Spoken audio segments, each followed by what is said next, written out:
10 वस्तु का जो रुपया दाम है नहीं, 10 रुपये में 7 वस्तु मिलता है। 10 रुपये में कितना वस्तु मिलता है? 7। देखो ध्यान से। और 11 रुपये में 9 वस्तु मिलता है और 15 रुपये में 14 वस्तु की दर से खरीदता है। तो पहले टोटल कॉस्ट प्राइस देखते हैं कितना रुपया टोटल वस्तु का मिलकर खरीद रहे हैं। देखो ध्यान से, 7 वस्तु को हम खरीद रहे हैं कितना रुपये में? 10 रुपये में। तो 70 रुपये हो जाएगा जी। टोटल पहले रुपया निकालना है। उसके बाद 9 वस्तु को खरीद रहे हैं 11 रुपये में, तो 99 रुपये हो जाएगा जी। कोई रुपया निकालना है। और उसके बाद 14 वस्तु को खरीद रहे हैं कितना रुपये में? 15 रुपये। कितना हो जाएगा? 15 चौक 60 और 15 और 6 15 6 21 210 रुपये। देखो ध्यान से, 210 14 रुपये में 15 वस्तु खरीदे, ठीक है। 15 रुपये में 14 वस्तु खरीदे, तो इसका सबका मल्टीप्लाई करके टोटल रुपया निकाल ले तो 9 हो जाएगा। 9 10 7 17 7 80 1 और 3 379 हो जाएगा, ठीक है। ये हमारा टोटल क्या निकल गया? टोटल वस्तु का सीपी निकल गया। अब इस सीपी पर बोल रहा है कि औसत, यहाँ पे औसत छूट गया, औसत रहेगा। सीपी पर 20% लाभ होना चाहिए, तो वहाँ पे औसत रहेगा। इसमें चल यदि सीपी पर औसत 20, औसत औसत इसका औसत पर 20% का लाभ कमाना है। इसका औसत पर कितना परसेंट का लाभ कमाना है? 20%। सबसे पहले इसका औसत कैसे निकालते हैं? सभी वस्तुओं को भाग दे देंगे, कितना वस्तु खरीदे थे, तो एवरेज बराबर क्या होता है? टोटल सम अपॉन में नंबर्स। तो सम कितना आया है? 379 आया है, ठीक है। नंबर्स कितना है? वस्तु कितनी है? 30 वस्तु है। कितनी वस्तु है? 30 ही है ना, ठीक है, 30 है। अब इसी वस्तु पर कितना परसेंट का लाभ कमाना है? 6 रुपए का ना। इसी औसत पर क्वेश्चन बोला है कि 20% का लाभ होना चाहिए। इसी औसत पर 20% लाभ, यानी कि 120 और बटा में 100, यानी कि 6/5 लिख सकते हैं। तो 6/5 इसको क्या कर देंगे? गुणा कर देंगे, तो ये हमारा आंसर हो जाएगा, खत्म। 6 से कट जाएगा 5 बार में, 6 × 35 और 5 × 25, यानी कि 379 को भाग देंगे 25 से, तो आंसर कितना आ रहा है? 25 सेकंड में 25। आंसर एक बार निकालिए, देखिए कितना आ रहा है। ये था आपका पहला क्वेश्चन। दूसरा क्वेश्चन एक बार पढ़िए, 15.16 15.16। दूसरा क्वेश्चन बोल रहा है कि ए और बी, देखो ध्यान से, ए प्लस बी मिलकर, ए और बी मिलते हैं तो कितना काम करते हैं? ए और बी मिलते हैं तो कितना काम करते हैं? 12 दिन में काम करते हैं, ठीक है, कोई दिक्कत नहीं है, ठीक है। बी और सी मिलते हैं तो कितना दिन में काम करते हैं? 16 दिन में काम करते हैं, ठीक है। उसके बाद ए प्लस ए और सी मिलते हैं तो कितना दिन में काम करते हैं? 24 दिन में 24 दिन में काम करते हैं। इसका एलसीएम निकालेंगे कि टोटल वर्क कितना था? 48। एलसीएम, तो इसका एलसीएम कितना आएगा? 48। ये बताइए कि 24 दूना 24 दूना 48 जी, 24 चौक 48, 24 चौक 48, 4 बार लीजिए और 16 12 चौक 48, 24 दूना 48 और 16 तिया 48, ठीक है। यानी कि टोटल इन लोगों का कैपेसिटी निकल गया। ए और बी का कैपेसिटी 4 है, बी और सी का कैपेसिटी 3 है, और ए और सी का कैपेसिटी कितना है? 2 है। तो ये देखिए कि ए भी 2 बार आ रहा है, बी भी 2 बार आ रहा है, सी भी 2 बार आ रहा है कि नहीं? तो इनका सबका कैपेसिटी जोड़ के आधा कर देंगे, क्योंकि 2 बार आ रहा है ना, तो 2 बार एक ही बार काउंट करना है। तो टोटल कैपेसिटी कितना हो रहा है? 4 3 7 2 9, 9 का आधा कर देंगे ना, क्योंकि 2 देखो 2 बार काउंट कर रहा है ना। ए 2 बार आ रहा है, बी 2 बार आ रहा है, 3 बार आ रहा है, 2 बार कॉमन लेके भी काट सकते हैं, लेकिन आसानी से देखो जब डबल आएगा ना तो इसको आधा कर देंगे, खत्म हो जाएगा, कैपेसिटी आधा कर देंगे सीधे। तो कैपेसिटी क्या कर देंगे? आधा कर देंगे, तो ये कितना हो जाएगा? 9 का आधा 4.5, यानी कि 4.5 की कैपेसिटी से हमको काम करवाना है कितना? 48, खत्म। एक ऊपर 0 बढ़ा देंगे तो 5 से कट जाएगा, 5 9 45, 5 से कटेगा 5 9 45 और 5 9 45 और 5 6 30। अब 9 से कट रहा है? नहीं कट रहा है, तो 9 से कट जाएगा, 9 10 में 90 और 9 6 54 हो जाएगा, और फिर 9 6 54 तो इसको 7 लिख सकते हैं। 10.66 आ रहा है ना, तो इसको 7 लिख सकते हैं। तो ये हमारा आंसर हो जाएगा। देखो ध्यान से, सभी लोग 2 बार आ रहा है ना, इसीलिए इसको आधा कर दिए हैं कैपेसिटी को, बात खत्म, ये याद रखना। चलिए देखिए अगला क्वेश्चन कौन सा है। एक आदमी 5 घंटे में पूरी यात्रा करता है। ध्यान से पहले क्वेश्चन समझ लीजिए, और सर जी इधर लिखिए, यहाँ पे है ना। हाँ, एक आदमी है, 5 घंटा लगता है इस पूरी यात्रा को कंप्लीट करने में 5 आवर्स में, ठीक है, पूरा यात्रा कंप्लीट करता है। आधा जो दूरी है, आधा दूरी 21 किलोमीटर प्रति घंटे के हिसाब से चलता है, ठीक है। और जो अगला आधा दूरी है, कहाँ गया जी क्वेश्चन, अगला आधा दूरी है 24 किलोमीटर प्रति घंटा के हिसाब से तय करता है, यही ना। तो पूछ रहा है कि बताइए कि कुल दूरी कितनी थी। देखो दो दूरी दिया है, दो स्पीड दिया, तो पहले एवरेज स्पीड तो निकाले, पूरा यात्रा के दौरान एवरेज स्पीड कितना था। एवरेज स्पीड का फॉर्मूला होता है, एवरेज स्पीड का फॉर्मूला होता है 2xy और x प्लस वाई। देखिए 2 इंटू एक्स वाई, एक्स की जगह पे 21 और y की जगह पे 24 और x प्लस वाई 24 और 21 जोड़ेंगे तो कितना हो जाएगा 45। एक बार नीचे देख कर आओगे, चाबी लेकर चलेगा हम लोग क्या, देखो जल्दी से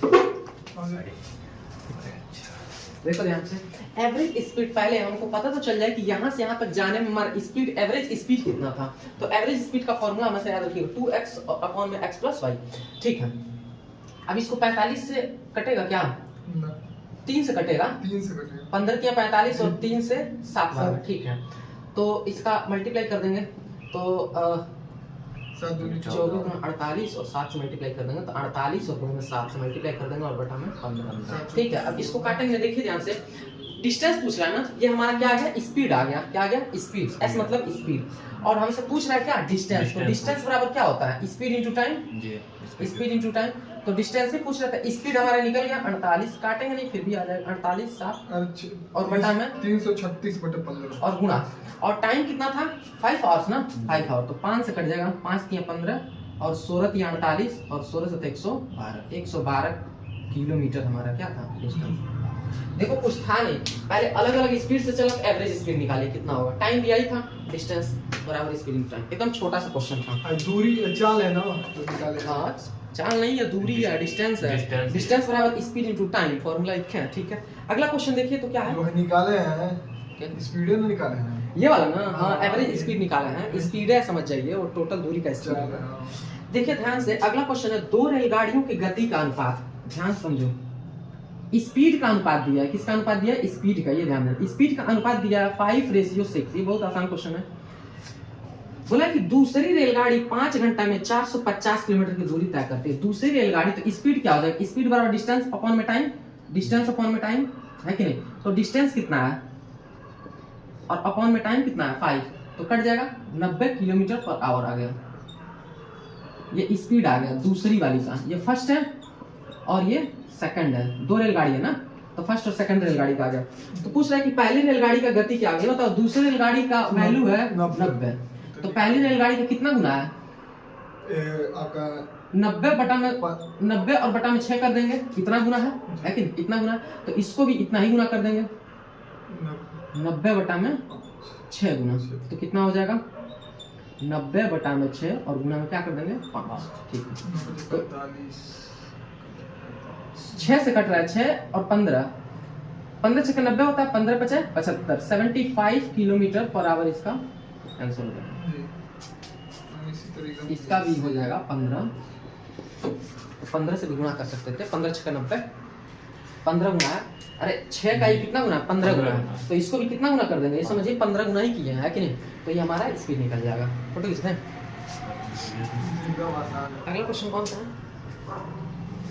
अगला क्वेश्चन भी आसान है, एक आयत दिया हुआ है, ऐसे एक आयत होगा, इसका जो लंबाई दिया हुआ है, लंबाई देखो यहाँ से आ रहा है ना, यहाँ से ये आयत दिया हुआ है, इसका जो लंबाई है चौड़ाई से 3 गुना है, यानी कि चौड़ाई अगर x है तो लंबाई क्या हो जाएगा 3x हो जाएगा, और इसका क्षेत्रफल है तो क्षेत्रफल बराबर लंबाई गुना चौड़ाई, तो क्षेत्रफल का वैल्यू दिया कितना 768 और इक्वल टू लंबाई गुना चौड़ाई होता है ना, तो लंबाई 3x और गुना में चौड़ाई x, समझ गए, क्षेत्रफल और लंबाई गुना चौड़ाई, तो लिख दिए 3 से कट जाएगा, 3 से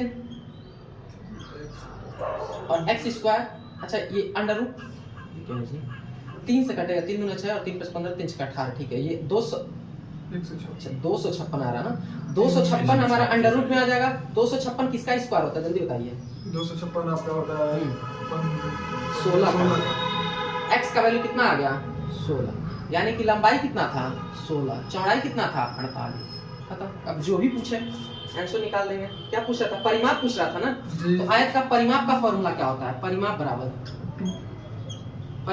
2l + b, 2l + b, तो 2 हो जाएगा, l का वैल्यू हमको दिया ही था 48 और b का वैल्यू दिया ही था, कितना था 16 था ना। अब इसको जोड़ेंगे तो कितना आएगा 16 और इसको जोड़ देंगे तो 64 आ रहा है क्या? जोड़ दीजिए 64 में 2 से मल्टीप्लाई कर देंगे तो 128 आ जाएगा। ये हमारा क्या आ जाएगा? परिमाप, जो हमसे पूछ रहा था परिमाप आ जाएगा, यही पूछ रहा था। पर लंबाई और चौड़ाई निकाल दिए, उसके बाद परिमाप निकाल दिए, कोई दिक्कत? अगला क्वेश्चन देखिए।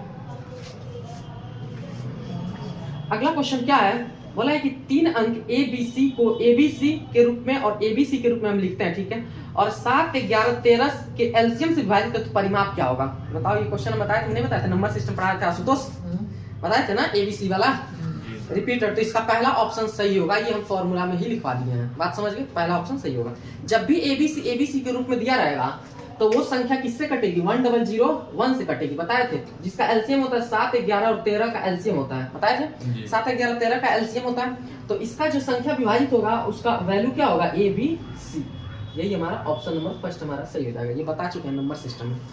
अब देखिए अगला क्वेश्चन है 7वां नंबर, बेहद आसान क्वेश्चन, ये भी बताए थे 7वां नंबर।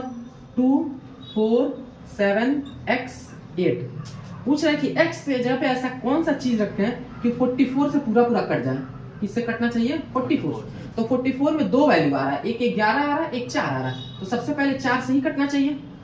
सबसे पहले ऐसी संख्या रखेंगे लास्ट में कि 4 से वो कट जाए, है कि नहीं? उसके बाद 11 से चेक कर लेंगे, है कि? तो देखो ध्यान से, 4 से कटने के लिए बताया था 4 का डिविजिबिलिटी रूल, कि ये 2 का स्क्वायर होता है, यानी कि लास्ट की 2 संख्या 4 से कटनी चाहिए। ये बताओ, 4 7 28, 4 7 28, देखो 2 भी रख सकते हैं, 4 भी रख सकते हैं, लेकिन 6 नहीं रख सकते हैं, 8 भी रख सकते हैं, 8 भी रख सकते हैं, बस इतना ही रख सकते हैं यहाँ पे। देखो अगर 28 आएगा तो भी 4 से कट जाएगा। अभी 4 से केवल चेक कर, हम बोले थे ना कि 2 संख्या आएगा तो दोनों से चेक करेंगे। सबसे पहले छोटी वाली चेक करेंगे, उसके बाद बड़ी वाली से। तो छोटी वाली से पहले 2 से 4 से हम चेक कर रहे हैं, तो 4 से कटने का कंडीशन है कि लास्ट का 2 डिजिट जो है ना वो 4 से कटना चाहिए। बताए थे कि नहीं बताए थे? बताए थे। तो ये बताइए कि यहाँ पे 28 आएगा, 2 रखेंगे तो 28 आएगा तो भी कट जाएगा 4 से, 48 आएगा तो भी 4 से कटेगा, 88 आएगा तो भी 4 से कटेगा, यानी कि 3 कंडीशन बन रहा है। अब 11 से चेक करके इन चारों में से, तीनों में से वैल्यू देखेंगे कौन सा सेटिस्फाई कर रहा है, वही हमारा आंसर होगा। 2 वैल्यू कर रहा है। हाँ देखो ध्यान से, अब यहाँ पे अगर पहले 2 रखेंगे तो 8 में से जब 2 घटाएंगे तो कितना बचेगा? 6 बचेगा, ठीक है। 7 में से जब 4 घटाएंगे तो 3 बचेगा, बचेगा नहीं बचेगा? अब यहाँ पे 0 है, तो 2 में से 0 घटाएंगे क्या बचेगा? 2। अब इन सबको जोड़ रहे हैं तो कितना हो रहा है? 11 जोड़ते हैं ना, 11 आ रहा है, 11 आ रहा है, यानी कि 11 से भी कटेगा। हम बोले थे या तो 11 आना चाहिए तो 0 आना चाहिए, तो 11 आ रहा है, यानी कि 2 हमारा वैल्यू सेटिस्फाई कर रहा है, तो यही हमारा क्या होगा? आंसर होगा। ऐसे डिविजिबिलिटी चेक करते हैं। अभी तो हम एक क्वेश्चन बताया ना, इसमें कई सारे क्वेश्चन जिस टाइप का है। 8वां क्वेश्चन में देखो कितना आसान था। पूछ रहा था कि 256 का वर्गमूल निकालिए, 16 फिर 16 का भी वर्गमूल निकालिए और फिर इसको गुणा कीजिए, ठीक है। फिर बोला कि गुणा करके तब इसका भी वर्गमूल निकालिए, तब इसका भी क्या कीजिए? वर्गमूल निकालिए, और तब जाकर हमको आंसर बताइए। ऐसा क्वेश्चन बोला। 256 अंडर रूट से निकालेंगे तो 16 का स्क्वायर होता है, 16 का स्क्वायर होता है, गुणा 4 निकालेंगे बाहर तो कितना? 16 निकालेंगे तो 4 बाहर आता है, कोई दिक्कत? इसका अभी अंडर रूट लगा हुआ है। क्वेश्चन बोला था 2 बार अंडर रूट बोला। अब 16 अंडर रूट से निकलेगा तो 4 आएगा, और 4 अंडर रूट से निकलेगा तो 2 आएगा, तो 8 इसका आंसर हो जाएगा। देख रहे हो कितना आसान क्वेश्चन। अगला क्वेश्चन देखिए, बोला जा रहा है कि 2 कुर्सी और 1 मेज का मूल्य दिया हुआ है। कुर्सी एक कुर्सी का मूल्य मान लेते हैं x और मेज का मान लेते हैं y। अब देखिए ध्यान से, क्वेश्चन बोला है कि 2 कुर्सी है तो 2x और प्लस ये कुर्सी है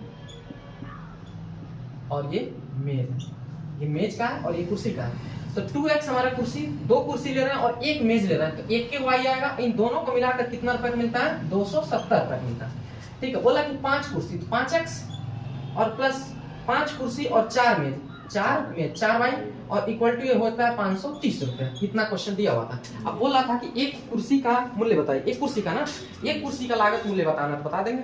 देखो ध्यान से, एक कुर्सी का लागत मूल्य बता देंगे।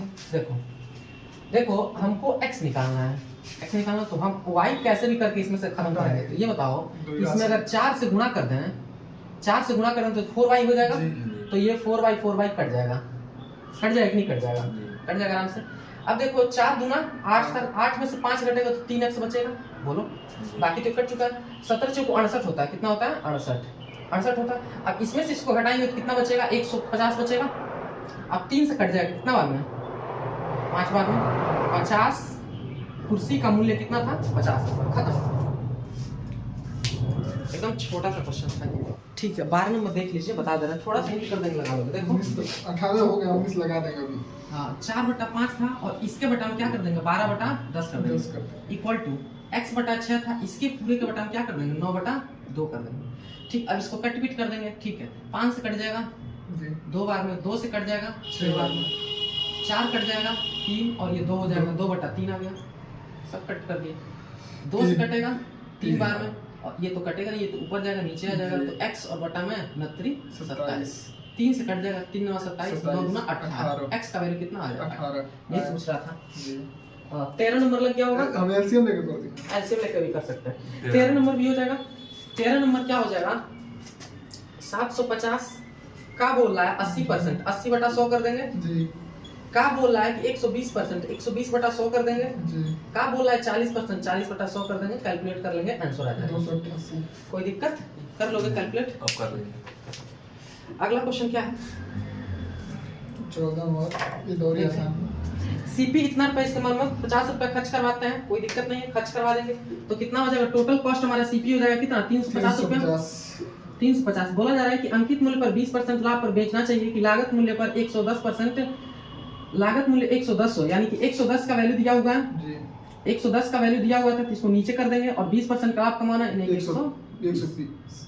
120 कर देंगे। कोई दिक्कत खत्म। 20% का लाभ कमाने के लिए हमेशा ऊपर लगते हैं और 110% का वैल्यू ये दिया हुआ था, तो जिसका वैल्यू दिया था उसको नीचे लिख लेते हैं, बताए थे कि नहीं, खत्म हो जाएगा। अब 0 से 0 कट जाएगा, इसका मल्टीप्लाई करके 3500 का मल्टीप्लाई कर देंगे 12 में और भाग दे देंगे 11 से, हमारा आंसर आ जाएगा। कर लीजिएगा। जी कर आ लीजिए। गया 200। ठीक है 14 नंबर 462 15 नंबर क्वेश्चन बोल रहा है कि 20% और 10% की दो लगातार छुट्टी, बहुत आसान है। x + y 28%। सक्सेसिव कलित बताए थे, x / y / 100 खत्म।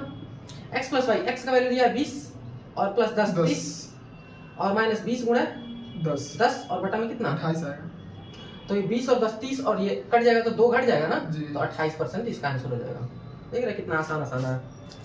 जुबानी है। 16 नंबर देखिए, 16 नंबर ब्याज दर पर, अच्छा 1000 रुपया के मूलधन पर 5 वर्ष की अवधि साधारण ब्याज कितना होता है 440 रुपए हो जाता है, प्राप्त होता है। इसका फॉर्मूला से भी लगा सकते हैं, SI = PRT/100, 8.8 PRT बट्टा में 100। ठीक, तो SI का वैल्यू दिया हुआ था, कितना दिया था 440। P का वैल्यू दिया कितना रुपया था 1000 रुपया, तो R का वैल्यू नहीं दिया हुआ था, नहीं। तो R को R ही लिख देंगे। T का वैल्यू दिया हुआ था कितना 5 5 वर्ष, अपॉन में क्या कर देंगे 100, 0 0 कट जाएगा, फार्मूला बेस ये भी 0 0 कट जाएगा। अब ये R और बटा में 5 जाएगा, तो 44 बटा में क्या हो जाएगा 5, वीडियो नहीं दिख रहा है ना, 8 परसेंटेज आंसर हो जाएगा। अब पॉइंट में कन्वर्ट कर लीजिएगा। 17 नंबर टाइप का कल क्वेश्चन बताए थे, कंपाउंड इंटरेस्ट का बताए थे कि नहीं बताए थे? 3 वर्ष होगा। हाँ वही 3 वर्ष होगा, 10% वाला सेम क्वेश्चन, सेम बस इसमें क्या दे रहा था, उसमें दिया था वही से हो गया। P और A का अनुपात दिया था, और इसमें क्या दिया है P दिया है और CI दिया है, कंपाउंड इंटरेस्ट दिया है, ये दोनों चीज दिया हुआ है। ठीक है, तो क्या करेंगे, और परसेंटेज दिया 10। तो ये बताओ कि हमारा 1000 रुपया था, क्वेश्चन पढ़े हो? जी सर हम पढ़ लिए। हमारा क्वेश्चन देखो यहाँ पे, 17 नंबर। हाँ 17 नंबर देखो, 1000 रुपया था और 10% का वार्षिक ब्याज की दर से इतना है, तो क्या हो जाएगा ये बताओ कि हमारा P हो जाएगा कितना, ये इतना 1000 रुपया P हो जाएगा, ध्यान समझिए, और A हमारा अमाउंट कितना हो जाएगा, ब्याज और मूलधन दोनों जोड़ के ब्याज होता है ना, तो दोनों जोड़ेंगे तो देखो 331 तो ब्याज ही मिला था और 1000 मूलधन, तो इतना हो गया। 10% का ब्याज है तो बताओ 10 से 11 एक बार करेंगे, 10 से 11 दो बार करेंगे, 10 से 11 तीन बार करेंगे, तो 3 बार करेंगे तभी नहीं आएगा, तो 3 साल नहीं हो जाएगा। हम लगा लिए। लगा लिए हो, 17 नंबर हो गया। बहुत अच्छा। ये सारा हम फोटो खींच दे रहे हैं तुम्हारे फोन में, लगा लिए हो ना? जी सर जी। देखो आ गया ना क्वेश्चन, 17 नंबर का डी मारे हैं। बहुत बढ़िया बहुत बढ़िया। 2 ही हुआ, वाह। उसके बाद सबसे नहीं हुआ। बता एक जो बार दिमाग में घुस गया अगर वो एक गया। बार पढ़ने पे आ जा रहा है तो बहुत अच्छी बात है कि नहीं? अच्छी बात है। अभी आएगा मन खुश हो जा रहा है। 15 क्वेश्चन प्लस हो जाएगा ना, बहुत है 15 प्लस। देखो 3 साझेदार है A B C, अरे इधर का हम 4 को लगा दिया, इधर का 8 हो गया, 8 4 12 कर दिया आज। 12 क्वेश्चन हो गया ना। 4 5 6 प्रैक्टिस तो कीजिए, तो प्रैक्टिस ही करवा रहा, प्रैक्टिस तो कीजिए, गारंटी इंप्रूवमेंट होगा। इतना गारंटी दे रहा। देखो ध्यान से, C का हिस्सा A की तुलना में 200 अधिक है, C का हिस्सा A की तुलना में 200 अधिक है। अधिक कितना है 2 रुपया, जी। और 2 का वैल्यू कितना है 200। देखो कितना आसान है। तो बोल रहा है कि उनके द्वारा प्राप्त कुल लाभ ज्ञात कीजिए। कुल लाभ कितना होगा, सबका जोड़ेंगे तभी पता चले कुल लाभ कितना होगा। तो 2 का वैल्यू है तो 100 निकल जाएगा, 1 का वैल्यू 100 हो जाएगा, 1 का वैल्यू 100 हो जाएगा। पूछ रहे हैं कि सारा एक क्वेश्चन और बढ़ी ना, 3 साझेदार ए बी सी है, सी द्वारा इनके अनुपात साझा करता है। यदि लाभ में सी का हिस्सा ए की तुलना में 200 अधिक है तो उनके द्वारा प्राप्त कुल लाभ ज्ञात कीजिए। सही तो है, कोई दिक्कत नहीं है। देखिए ध्यान से, अब कुल लाभ कितना होगा, 6 4 10 5 15 15 ही होगा ना। तो 15 का वैल्यू कितना हो जाएगा, 1500, खत्म। कुल लाभ 1500 होगा। अरे सबका लाभ ही तो होगा, जितना अनुपात में पैसा लगाए उसी अनुपात में लाभ भी तो होगा इन लोगों को, समझ आ रहा है। तो बस खत्म हो गया। सी का लाभ जो था ए से 200 अधिक था, तो लाभ अधिक कितना था, सी का इसमें तो 2 था, अब बोल रहा है कि 200। हाँ देखो ध्यान से, क्वेश्चन बोल रहा था कि जो सी का लाभ है ना वो ए से 200 रुपया अधिक है। तो अधिक कितना रुपया है, 2 रुपया, 2 रुपया का वैल्यू दिया 200, तो 1 का वैल्यू 100 रुपया। अब बोला कि इन तीनों को कितना रुपया लाभ मिला, तो जितना रुपया लगाएंगे उतना ही रुपया लाभ मिलेगा। तो कितना रुपया लगाए, 15 रुपया लगाए, 15 रुपया के हिसाब से लाभ मिलेगा, 1500 रुपया लाभ मिलेगा। खत्म हो गया, बहुत आसान था। 19 नंबर क्वेश्चन देखिए, 19 नंबर क्वेश्चन थोड़ा सा ठीक क्वेश्चन है, थोड़ा सा अच्छा क्वेश्चन बोल सकते हैं इसको। क्या है 19 ए बी सी है, देखो ध्यान से समझ लो, ए बी और कौन है, सी है। ए बी सी 2 3 4 के अनुपात में है। इन लोगों का पैसा लगाते हैं, ठीक है। एक नया भागीदार बेचारा डी भी आ जाता है, डी को अभी साइड में रखेंगे। डी आ जाता है और बोलता है डी जिसने ए और सी के आधे हिस्से लगाए, यानी कि ए और सी लगाया है कितना, 6 रुपया ना, और 6 का आधा ये लगाया है, यानी कि 3 रुपया ये लगाया है। ऐसा हमने बोला, ऐसा क्वेश्चन बोला था। क्वेश्चन बोला था कि आधा लगाता है। यदि डी का लाभ का हिस्सा 100 रुपया था, यानी डी के लाभ का हिस्सा 100 रुपया था, यानी कि 3 का वैल्यू 100 रुपया था, नहीं 3 का वैल्यू 100 रुपया, तो कुल लाभ ज्ञात कीजिए। कुल लाभ कितना था, 4 3 7 9, 9 का वैल्यू पूछ रहा था और 3 का वैल्यू दिया था, 3 का वैल्यू दिया था, तो 1 का वैल्यू क्या हो जाएगा, 3/100। तो 9 का वैल्यू क्या निकाल देंगे, 300 रुपया, 500 रुपया। डी का वैल्यू दिया था 100 रुपया, यानी कि 3 का वैल्यू दिया था 100 रुपया, तो 1 का वैल्यू क्या हो जाएगा, 3 से भाग देंगे, पता चल जाएगा। पूछ रहा था इन लोगों का लाभ बताइए कितना हो, लाभ वही निकालते हैं, इन लोगों का जोड़ेंगे तो लाभ निकल जाएगा, 9 का मल्टीप्लाई कर देंगे, खत्म। समझ गए कि नहीं समझ गए।